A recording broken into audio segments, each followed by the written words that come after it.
Assalamualaikum para sobat dan sahabat dimanapun berada. Salam satu hobi ya, pertanian dan perkebunan ya. Sobat dan sahabat, selama ini saya baru update lagi video ya. eh, Bagaimana cara membuat tanaman cabai atau cengkeh kuat, eh, tahunan dan produktif, eh, berbuah ya. Nah, karena semurah-murahnya menanam cabai dan cengkeh ya, itu tidak akan pernah rugi ya para sobat dan sahabat ya, apalagi kalau sudah mampu dan bisa tanaman itu subur tanpa menggunakan pupuk ya para sobat dan sahabat ya. Nah, seperti yang terlihat ya sobat dan sahabat, itu udah eh, puluhan ya kali panen ya, mungkin udah hampir 1 tahun ya para sobat dan sahabat ya usianya. Nah, rahasianya apa ya, saya akan berbagi kepada para sahabat dan sahabat ya. Kita asumsikan pandangan terlebih dahulu ya para sahabat dan sahabat, kenapa negara luar negeri itu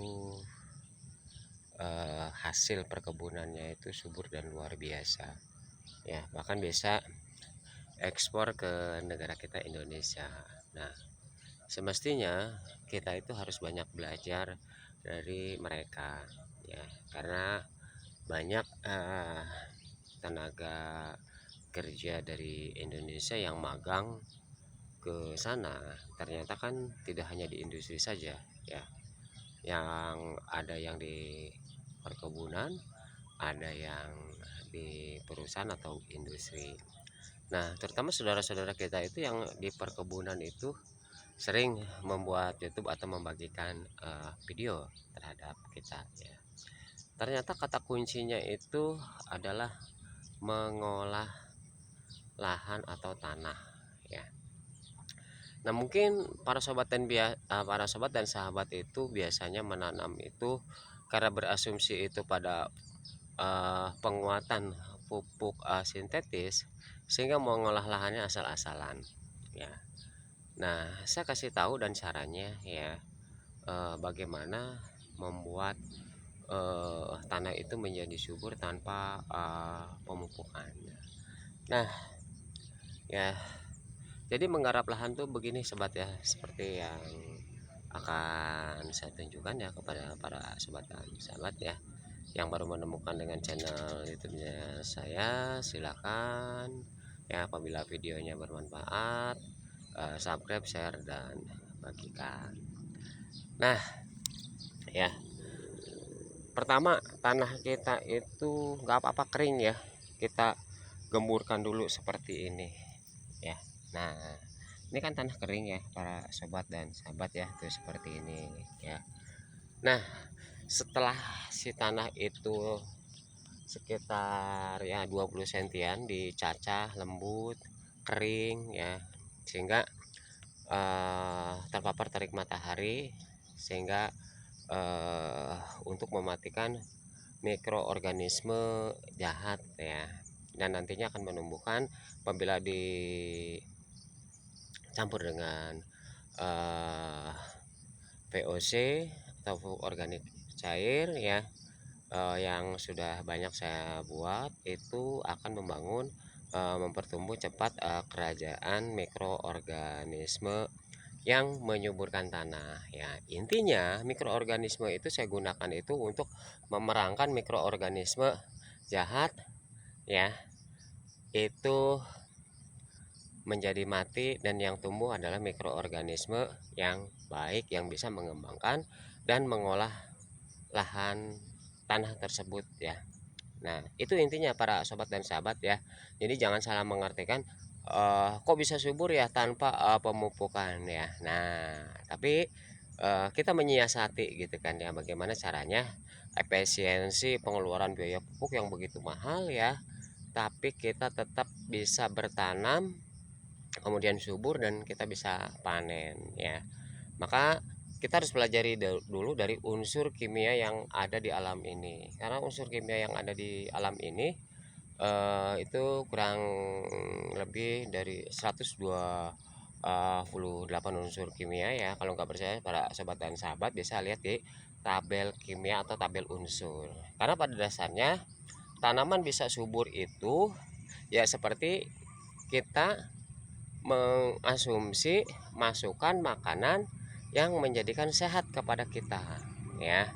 Nah makanya tidak ada bedanya kita mempunyai pola hidup yang sehat dan bagaimana cara mengelola tanaman itu menjadi sehat dan subur.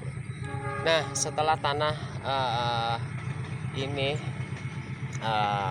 sudah kering ya sampai nanti ketika disiram itu dia akan hancur seperti ini dan dia akan menyimpan air ya para sobat dan sahabat ya, akan menyimpan air. Logikanya gini para sobat dan sahabat ya, apabila para sobat dan sahabat itu punya pasir yang kering ya kemudian disiram, maka itu akan terjadi kelembaban yang cukup lama ya para sobat dan sahabat ya. Tuh, karena ketika terjadi tarikan paparan matahari, tanah ini akan menjadi panas ya. Karena apa? Terjadi penerapan panas dari tarikan matahari kepada tanah tersebut ya. Ketika kita sudah gemburkan kemudian disiram sebelum melakukan penanaman, maka tanah itu akan hancur. Nah, disitulah air akan tersimpan. Nah, karena kebutuhan akar ya, terutama akar serabut, itu pasti dia bergerak di tanah yang lembut. Nah, contohnya seperti ini ya. Setelah disirami ya, saya udah tanam sebagian ya. Nah, kita akan tanam ya. Nah, ini bibitnya. Nah, sudah lembab seperti ini ya. Nah, ini diperkirakan itu 20 cm ya, karena akar serabut ya. Nah seperti ini ya sobat, tuh mudah kan. Nah tuh ya, kita bibit ini ya kita tanam seperti ini ya, kemudian cari yang gemburnya tuh ya. Nah tujuannya ini selain menyimpan air juga membuat kelembaban ya, kemudian menyimpan air ya untuk kebutuhan pasokan akar. Nah kemudian sobat jangan lama-lama walaupun ini sudah lembab ya, karena zat perangsang tumbuh itu yang perlu diketahui ya selain JVT-JVT yang lain yaitu air ya, karena air itu mengandung ion-ion ya yang memberikan kesuburan akan tanaman. Maka langsung para sobat jangan menunggu layu dulu ya, kemudian lakukan penyiraman ya, lakukan penyiraman seperti ini ya.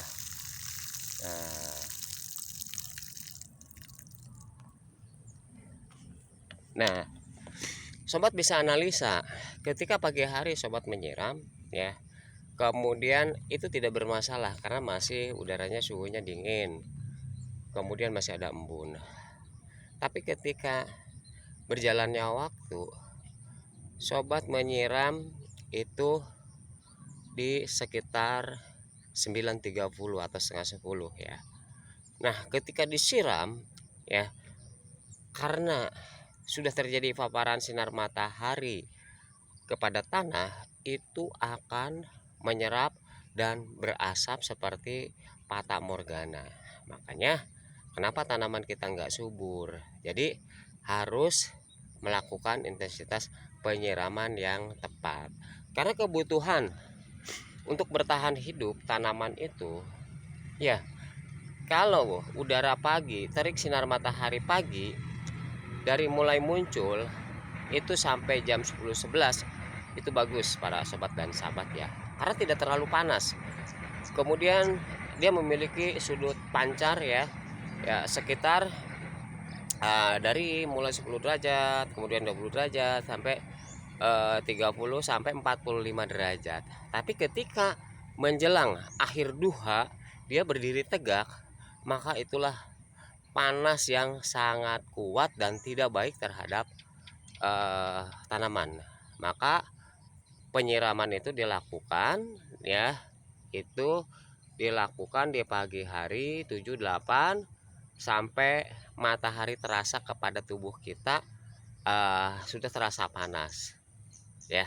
Nah, untuk apa? Untuk mengantisipasi bahwa ketika tumbuhan itu kena sinar paparan matahari, maka tumbuhan itu sudah tersedia cadangan dengan hawa yang lembab, kemudian sampai menjelang sore dia mampu bertahan. Selama akarnya itu belum, untuk penanaman baru ya, selama akarnya itu belum bergerak merangsang menjadikan akar-akar yang kuat. Nah, kemudian tentunya di sore matahari itu kita harus menghindari panas yang berlebihan, karena paparan sinar matahari di sore hari itu buat tanaman itu kurang baik. Jadi usahakan para sobat dan sahabat ya, lihat arah matahari ketika akan melakukan penanaman ya. Setidaknya pada saat sore hari itu dengan pembuatan pulutan itu tidak terlalu terterpa secara keseluruhan oleh terik paparan sinar matahari sore ya. Karena menurut analisa saya bahwa terik matahari sore dengan pagi itu beda ya. Karena kalau sore itu kan suka timbul seperti kemerah-merahan gitu kan. Beda dengan di pagi hari, yaitu sinar mataharinya lembut, kemudian tidak menyengat, kemudian tidak panas, menyehatkan ya, karena mengandung vitamin D ya para sobat dan sahabat. Oke, apabila video ini bermanfaat, jangan lupa share, subscribe, dan bagikan kepada teman kita, sahabat kita, sehingga sedikit demi sedikit dia mendapatkan ilmu pelajaran ya, sehingga ada kepedulian memanfaatkan tanah dan lahan kosong supaya lebih produktif lagi, supaya menambah income, supaya menambah pendapatan kepada kita sekeluarga. Bila video ini bermanfaat, jangan lupa subscribe, share, dan bagikan. Terima kasih. Assalamualaikum warahmatullahi wabarakatuh.